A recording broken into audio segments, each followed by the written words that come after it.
Welcome to this edition of ARTV News. I'm Tony Beauvais. In this show, St Kilda is now the first live music district in Victoria, moving huge pieces of art, this year's Melbourne Queer Film Festival, the First Nations exhibition at Loom, a reminder of the Art Hunters' upcoming special, and ARTV Magazine with Morgan Ray.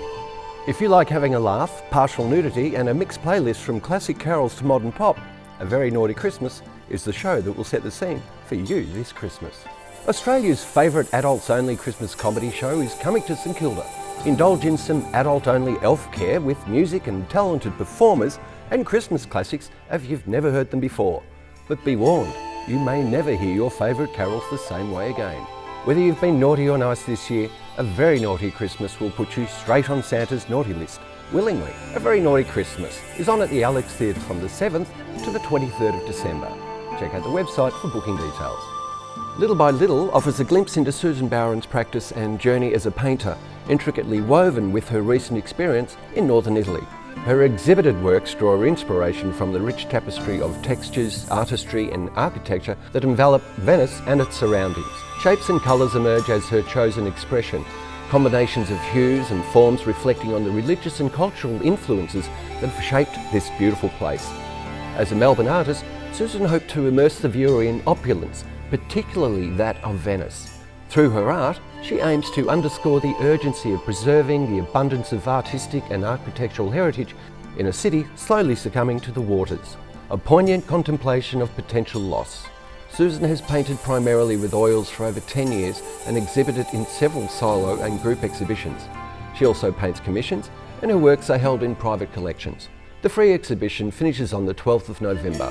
Visit the Gasworks website for more details. After a smash hit reception in Paris and the USA, Titanic, the Artefact exhibition, arrives in Melbourne in December and is an experience not to be missed.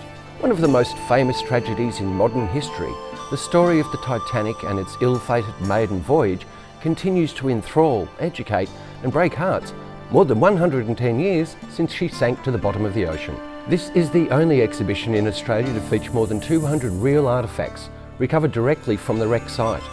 Titanic, the Artefact exhibition, focuses on the voyage's compelling human stories, taking visitors on a memorable journey through the events of that fateful night. Learn about the ship's innovative engineering, touch an iceberg that is the same temperature as the freezing waters of the North Atlantic Ocean that night, and experience life on board through full-scale recreations of the ship's interiors, including the iconic Grand Staircase. Collect your boarding pass and embark on a journey to explore the powerful stories of those who travelled and worked on board this legendary ship at the Melbourne Museum on the 16th of December. See the website for details. Moulin Rouge, the musical, is now running at the Regent Theatre and will close early February with no extensions possible. 2 record-breaking smash hit seasons, winner of 10 Tony Awards including Best Musical, Baz Luhrmann's revolutionary film comes to life on stage. Remixed in this musical mashup of extravaganza, featuring over 70 songs including everyone's favourite, Lady Marmalade. There are also thrilling new additions such as Chandelier, Single Ladies and Firework. A theatrical celebration of truth, beauty, freedom and above all, love. Moulin Rouge is more than a musical, it is a state of mind. Don't miss your last chance to experience this spectacular event. For booking details, visit the website. Celebrating a decade, the Decibels Female Pop Choir is a Melbourne-based female pop choir who sing pop music ranging from the 60s to now with a focus on more contemporary pop. The Decibels celebrate womanhood by uniting women from diverse backgrounds, race and sexuality to raise the spirit and inspire the soul through music and song. This show-stopping showcase celebrates a decade of anthems and attitude, pop divas and rock icons, all rolled into a gala full of glitz and glamour. It's been a voyage of collective voices as they've welcomed wee ones, sung sad farewells and persevered through a pandemic. The motivation has always been the music. So dress to the nines and boogie down to 10 years of our favourite tunes at the Alex Theatre on the 11th of November for 2 shows only. Check out the website for booking details. Planetary Redesign is the first major Australian solo exhibition of filmmaker and speculative architect Liam Young.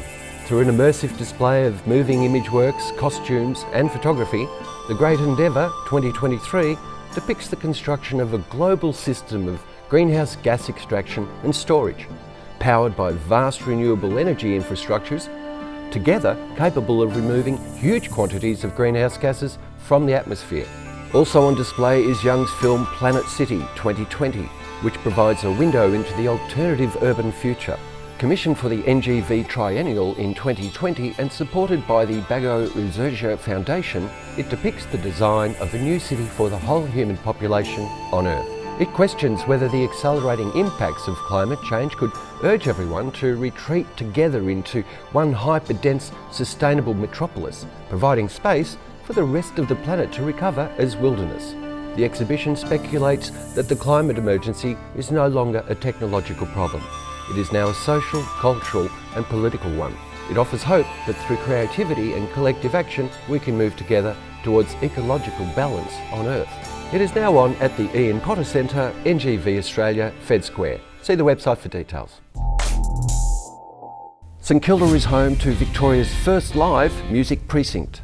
Live music precincts, or special entertainment precincts, have been set up in Queensland and New South Wales, most famously in Brisbane's Fortitude Valley.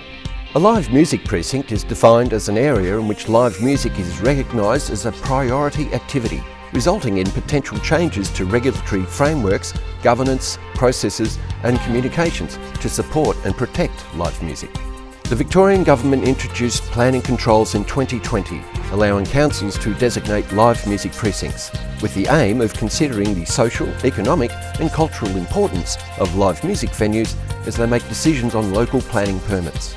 The agent of change principle means that when anyone applies to establish, alter or demolish a live music venue, or to establish a new noise-sensitive use near an existing live music entertainment venue, or in an identified precinct as identified in the Port Phillip planning scheme, consideration must be given by the applicant and council, or in extraordinary circumstances, the Minister, to the impact of the proposal on opportunities for live music.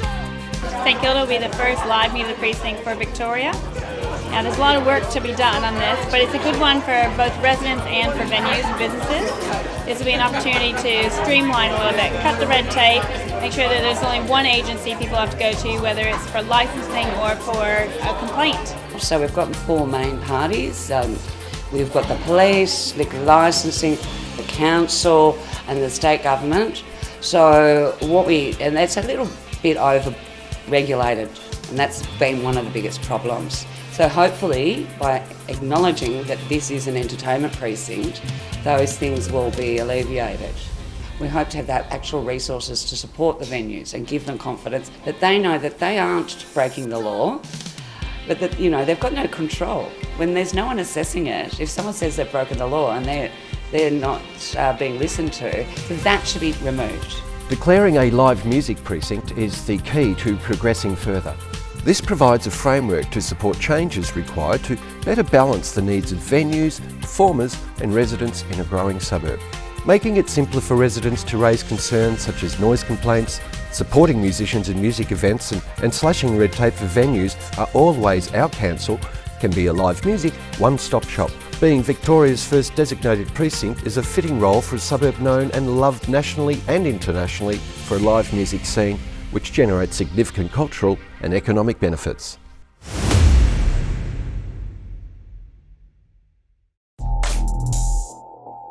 "10-metre high Frankie" is on the move.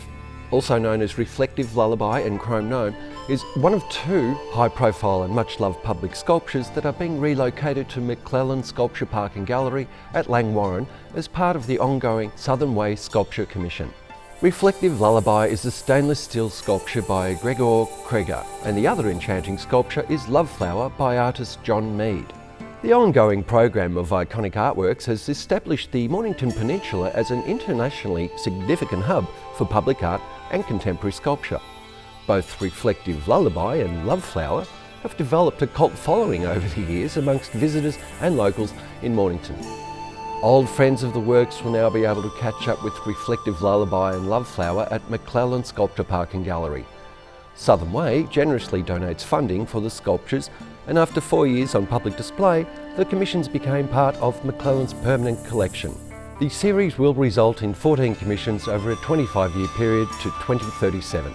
The Southern Way McClellan commissions are doing a massive job in driving popular appreciation of public art, The Southern Way McClellan Commission will unveil a new public sculpture by Natasha and John's Messenger on the Peninsula Link Freeway this month.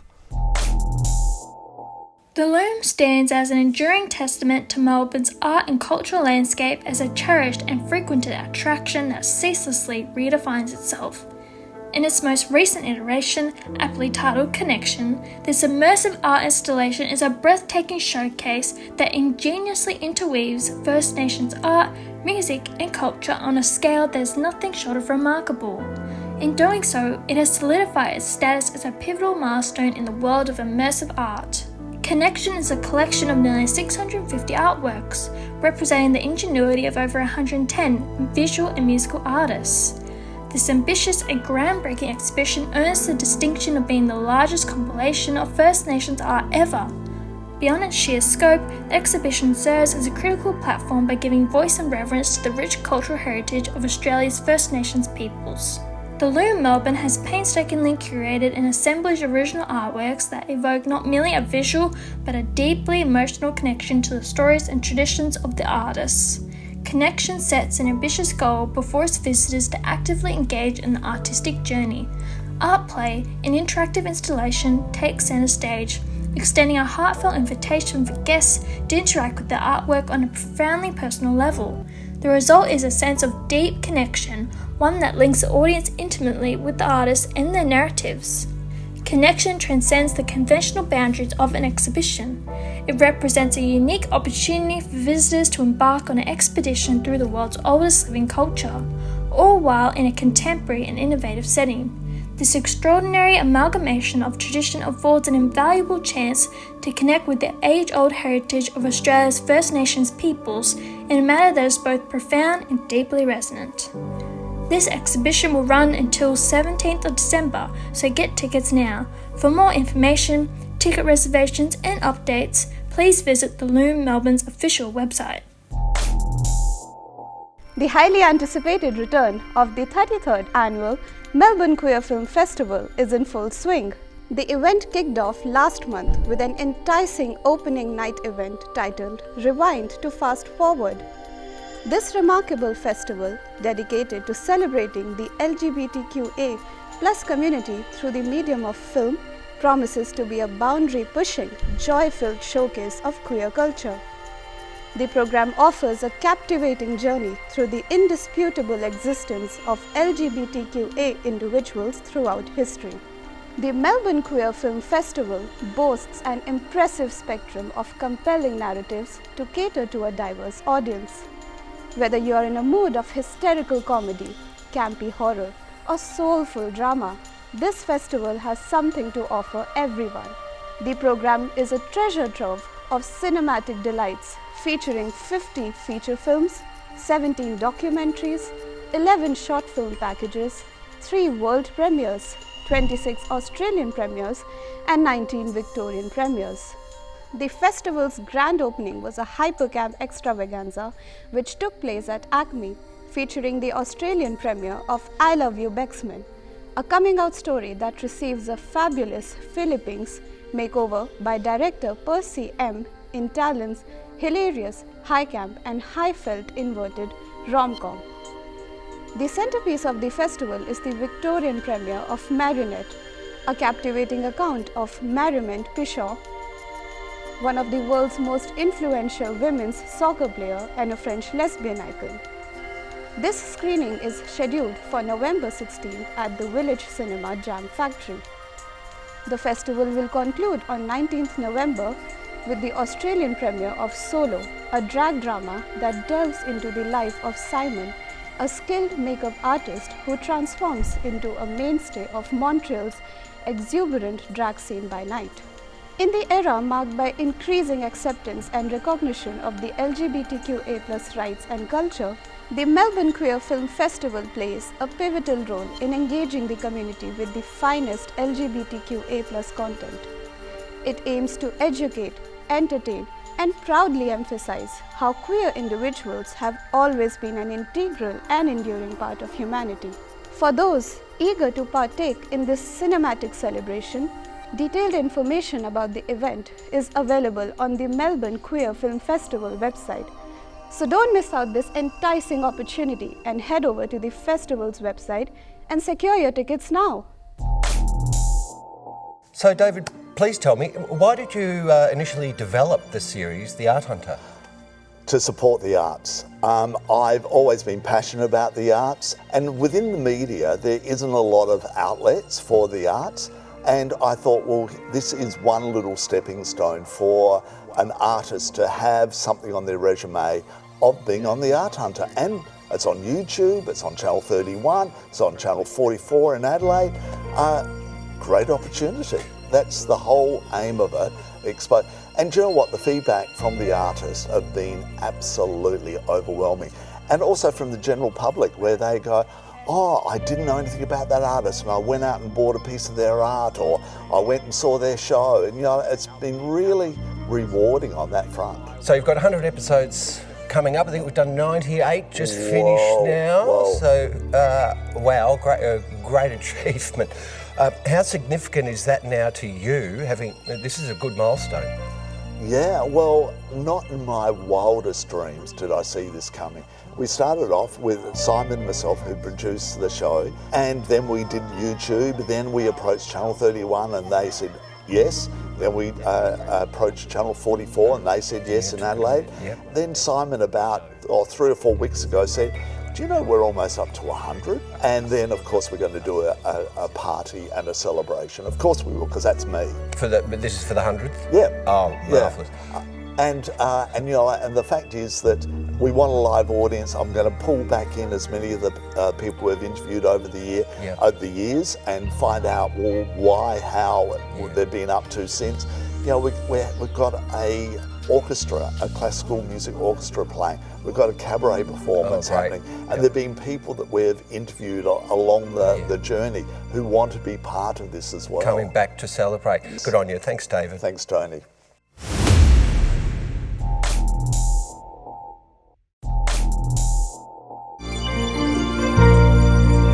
Sean O'Kelly turned illness into a joyful new career of 40 years in the celebration industry. He not only designs balloon sculptures and experiences, but also is a key part of training and educating future artists. Welcome, Sean. Thank you. Thank you so much for joining us. Pleasure. So, you started out as a journalist and now you're in balloons. Yes. Can you tell me a little bit about that story? Well, I was a cadet journalist for several years, and then I became ill, and my family had a party shop in Glen Huntly called OK Party Supplies. So I went to work for them part-time, and then I started doing decorations for people. They'd come into the shop and ask for decorations to be done, and I'd go on site and do them in their house. And then the world of balloons exploded. Magazines started to come with different pictures in them, and conventions were happening from the wholesalers, where they'd teach classes, and I got the bug. And that was 40 years ago, and I'm still doing it. Wonderful. And you've done quite a bit. We see a little bit, some examples of what you've accomplished and what you've showcased behind us. Yes. Now, I'm really fascinated by these balloon drops. What does that mean? A balloon drop is a net, if you could imagine a long sausage of a net shaped, and it opens at the bottom and the balloons drop on cue. So it opens up like a overcooked hot dog, it splits open. So you have a string that runs along and you pull the net, the string, or the balloons drop on cue, which is great for the end of a show or to anchor a moment. We've done them on several places. We used to do them for the Children's Hospital at the concerts they'd have at the convention centre, and we'd have 20 nets in the ceiling. And as the closing credits happened, they would drop in different locations around the stage, and they were all nets filled with, say, 100 balloons. So it'd last for about 2 minutes, which was a great effect, which is normally a balloon drop would last, say, 30 seconds at the most. Wow. So very short time, but two minutes could feel like Oh, it's an eternity when you're dropping balloons. Wonderful. Now, some of the sculptures, how long do they take to make, and can you talk about the process of making something? Well, in the old days, we started off, we'd make a frame with chicken wire around it, and we'd tie all the balloons onto the chicken wire, and they'd make a skin around the sculpture. Say if it was a sculpture of a ball, which is an easy thing to imagine, and all the balloons would be tied, but they'd all have to be precision size. So you've got a smooth edge, it'd be bumpy, but it'd be even around the side. Now we sort of would start with a pole sometimes, and you'd wrap the balloons in clusters of 4 and pack them up. We can use what we call a linkable balloon, which has a tail on 2 ends. It has a little tail on it, and you daisy chain them along.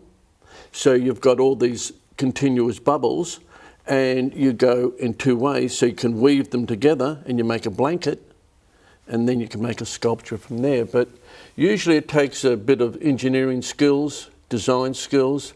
A lot of things are done on paper first, of course. And then if the balloons are not the same size, it pushes it out of shape. So you have to, that's the important part, that you'll have consistent sizing with the balloon. So they've all got to be, say, 10 centimetres in diameter. Once you start to go larger, it sort of distorts and you don't get the right shape. We met very spontaneously, and 2 days later you were dropping off balloons on the Prince's Bridge for me to do a performance piece. And it was so fascinating to see how much joy these balloons brought people. Can you tell us perhaps a story or an example of how... Well, I can tell you a story about how balloons affect people, which we're not allowed to do anymore, right? Okay. Now, it was in the old days when we used to release balloons, which is a big no-no now, because if you release a balloon into the atmosphere, it's really littering, and you don't know where it lands, so it's environmentally not the right thing to do. But when we used to do them in the early days, we used to do them for funerals. And if you did it for a child's funeral, it's people watch up, and the process when everybody's at a funeral, I don't want to talk sadness, but everybody's got their head down, and when you release even one balloon and they all watch it, for a couple of moments their head's lifted up. So the sadness, the whole body changes because they're looking up and they're looking at. And one particular funeral I did, the grandmother was crying, and she said they looked like little sperms returning to heaven because they had tails on them. So, and everybody was crying when I got there because it was a child's funeral. And then when I left, they were going in to have their cup of tea, and they were laughing and joking, and so it changed the mood of everybody. I've done decorations in the early days for a really nasty looking bikie gang, and I delivered the balloons, and we're setting up in the backyard, and they're having their beers and they're being bikies, and I was a bit nervous. But then the children came out, and the children started hitting the balloons, and the parents just went crazy. They said, "Don't you touch the balloons." They were protecting the balloons. And when I left, they were saying, "This is beautiful." And you got some bikie with tats all over him telling you how beautiful the balloons are. It just doesn't make sense. You know, you think this is not right. You know, it's just, but it brings out the child, and it brings out joy in a lot of people with balloons, and it's a happy thing to do. Now, can you show us a little bit of your skills? I just happen to have a balloon here. Okay. And it's what we call a decoration of one. Okay. So,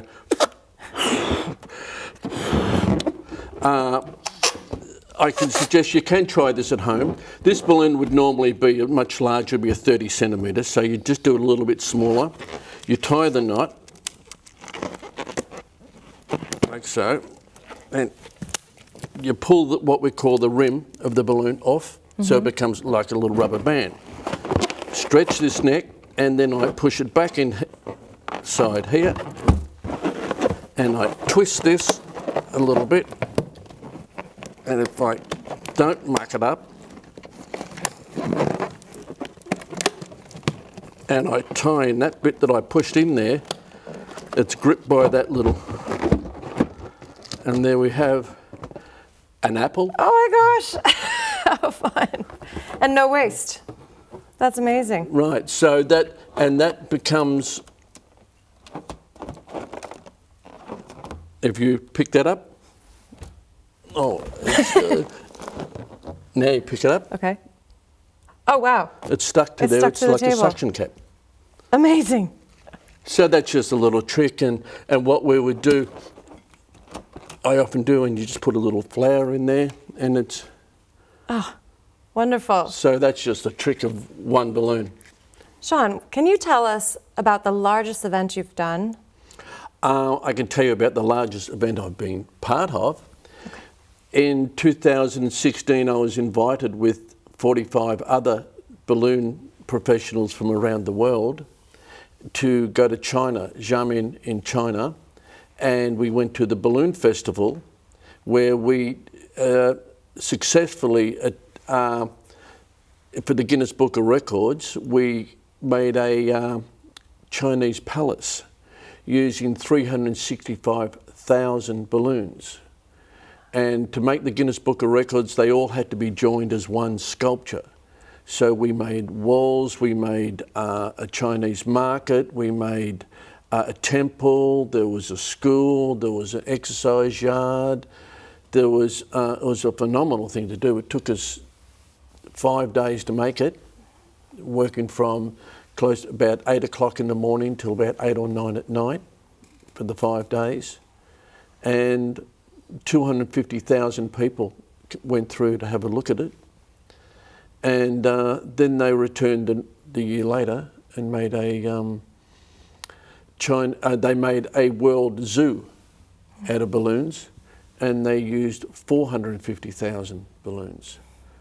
So if it takes 2 or 3 days, to get a big job done for here when we do a decoration, maybe 2 days, if you could imagine the logistics of doing 365,000 balloons and making sure that they had enough balloons there, the right colours, and everybody knew what they were doing, that was just a phenomenal job to be part of, which was a big experience, that's for sure. Great, maybe I'll get a sculpture of myself someday. No problem, we can use the red balloons for your hair. Wonderful. Thanks so much for joining us, Sean. Thank you very much. If you want to contact us and let us know about any live event coming up in the inner Melbourne region next month, shoot us an email. See you next time.